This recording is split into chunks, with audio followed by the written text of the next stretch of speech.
As teachers, one of the things that we most often do is that when we enter a class to talk about, teach a new topic, we link it to a topic that we've already spoken about. Or sometimes, even when we are continuing with the topic, we go back to what we taught yesterday. We ask the students, and then we start off the remaining part of the topic. We've all done that, haven't we? And did you know that you are using the constructivist theory as you do that? So, constructivist theory or constructivism says that learners construct knowledge rather than take in information passively. And in fact, we all do that, don't we? We have an experience, then we reflect on our experience, we build meaning into that for the meaning that makes sense to us. We understand that meaning, and then we incorporate this new meaning, this new information into what we already know, pre-existing information, right? That is what we do even as human beings, even for everything else that we see.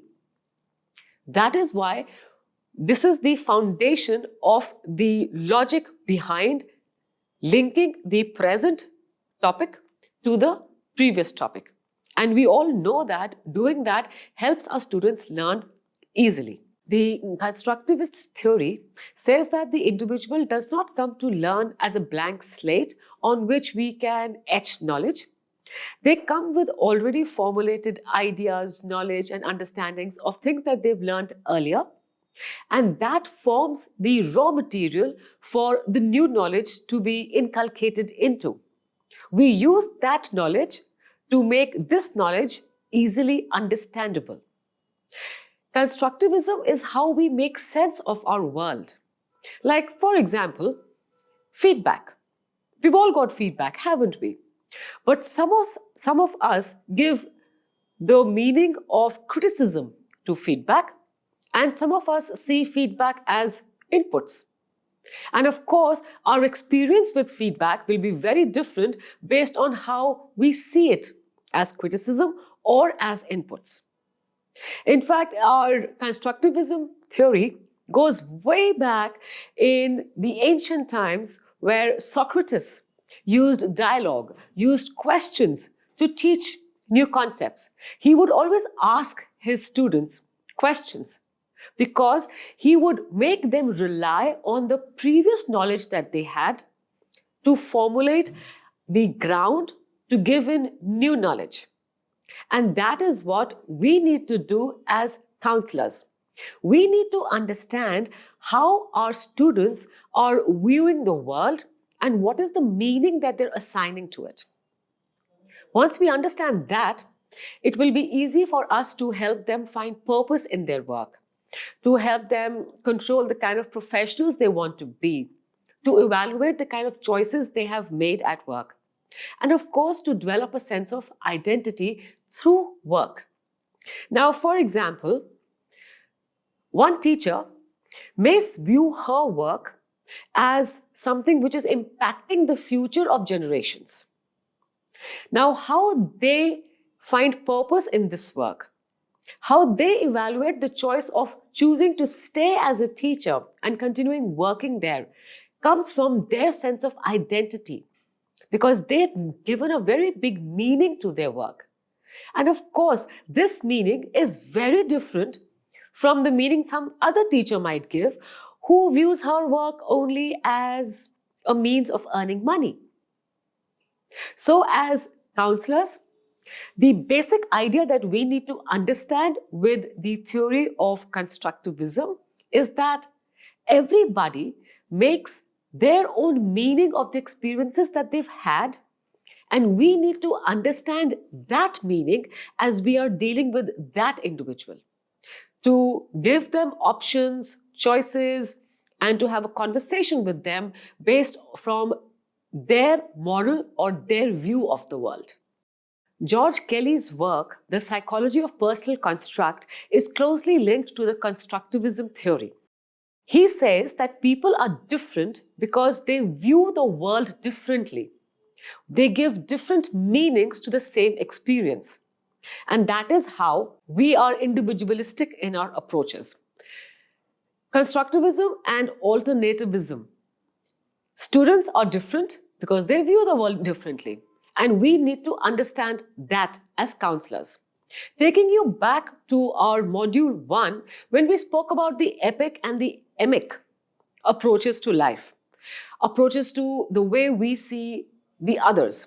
We can see epic being where we can be inside the culture and view the culture, or we can be outside the culture and view the culture. Epic versus emic. The culture remains the same. How we view it changes.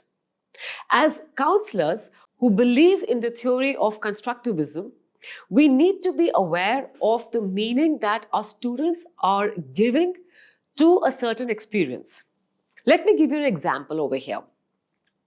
And interestingly, before I go to the example, George Kelly said that the constructs that we have right now, meaning that the meaning that I am ascribing to a situation or an experience right now can change based on changing life situations.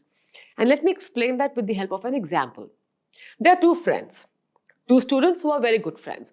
One's father is in the armed forces, and the other's father is a person who owns a business in one city. Now, the armed forces child, this person is shifting every 2 years. And he sees that as a disruption, that every 2 years I have to shift, I have to change friends, and it is too much to handle. But the child whose father owns a business, who has stayed in that one city throughout his life, he doesn't shift at all. He sees his friends' movement after every 2 years as an adventure, something new, and he finds that very exciting. That is very good. Then, 20 years down the line, both of them now are working professionals. And the armed forces child is now working in a bank and he doesn't move at all, for example. And the child who was the son of a businessman is now in a job which requires him to travel often. Do you realize that both of them could now have very varying constructs of the same experience? The armed forces child now working at one place might yearn for movement, for travel, for a change of scene. And the businessman's son, who now is traveling a lot, might yearn for stability, for one place, no more adventure.